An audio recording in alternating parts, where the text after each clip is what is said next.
Hello, I'm Kevin. I am Chief Curator of Visual Ancestor, which is an online library of 19th and early 20th century photography. And I want to give you a quick introduction of how to find something interesting on Visual Ancestor. So first, I'll go to visualancestor.com, or if that for some reason doesn't work, just put a www dot in front of it, and you should come to the website, which its homepage looks like this. It's newly renovated, but it's still under construction, so there are elements that might not completely look finished. Like there's a little disclaimer on the top here. And I want to find some photographs. So the first thing I'm going to do is I'm going to drop down this pancake menu, and I'm going to click on Locations.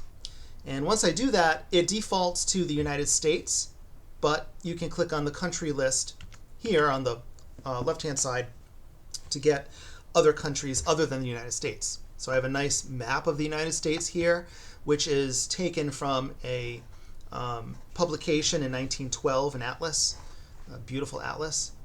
And let's just suppose that I know that I have a branch of my family that comes from Iowa.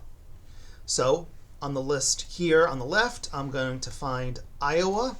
I'm going to click it, and it's going to update, and it's now going to bring me to Iowa. And it's going to give me a list of all cities and towns in Iowa for which I have photographs. And let's just pick the top one, Ackley, Iowa. Sorry, there's a fly in here.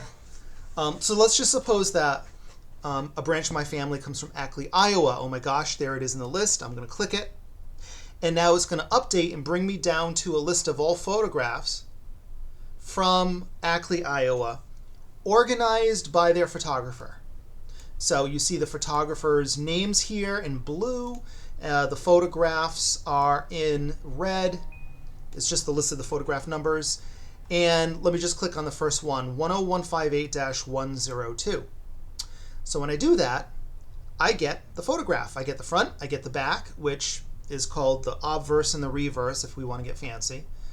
And if I scroll down just a little bit, I have information about the actual photograph.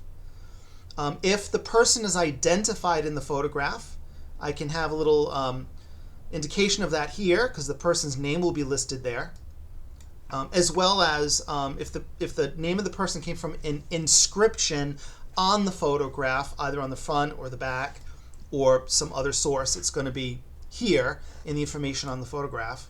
I have information about the photographer.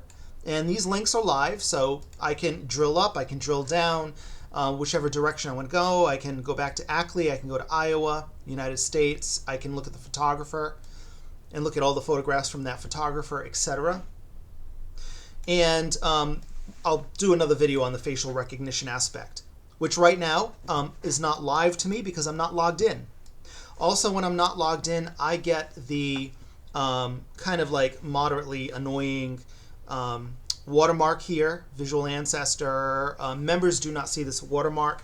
So if I do log in and I look at the same photograph, I do not see that watermark.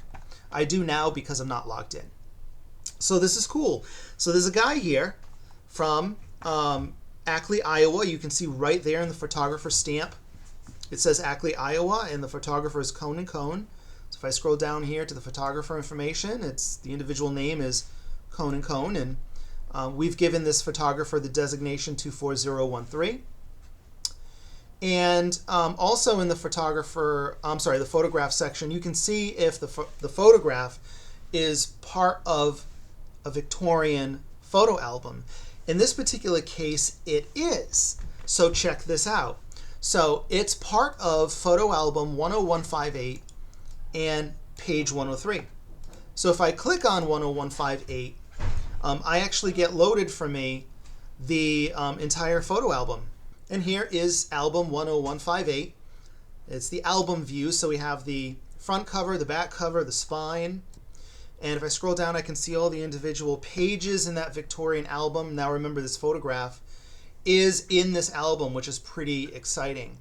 And I can already see it's in this page right here. You see the photograph right there. If I click the page, I now drill down to the page view. So I can see the page here on the left. And on the right, there's the photograph in question. And what's really exciting when you find a photograph in an album is you pretty much have now found the entire family, maybe with some friends in there of the family.